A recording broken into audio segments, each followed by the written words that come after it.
Scroll Toyota, leading the way every day.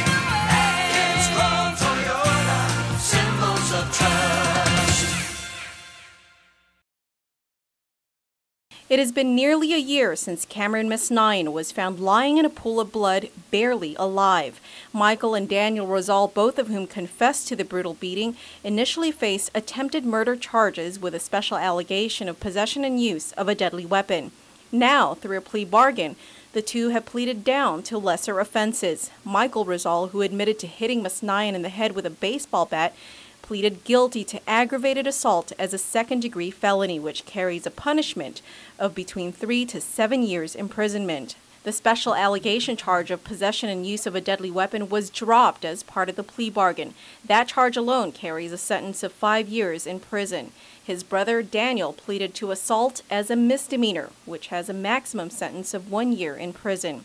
The problem, however, is that according to MASNAYON's mother, Barbara Tayama, the Attorney General's office failed to inform her of the new plea agreement. Tayama says it wasn't until a day before the plea agreements were signed that Assistant AG Brian Gallagher, the lead prosecutor of the case, tried to make contact with Tayama. And even at that, Tayama notes, Gallagher made no mention of the modified plea agreement.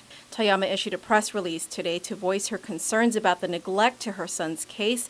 She tells PNC that she feels an injustice has been made to her and her family, especially her son, Cameron, who was in a coma for days and suffered traumatic brain injury. Tayama says her son underwent 10 months of rehabilitative therapy, and while he's made significant progress, he continues to suffer the effects of the brutal beating. In her release, she says, quote, "We suffered great emotional pain that continues to haunt us to this very day.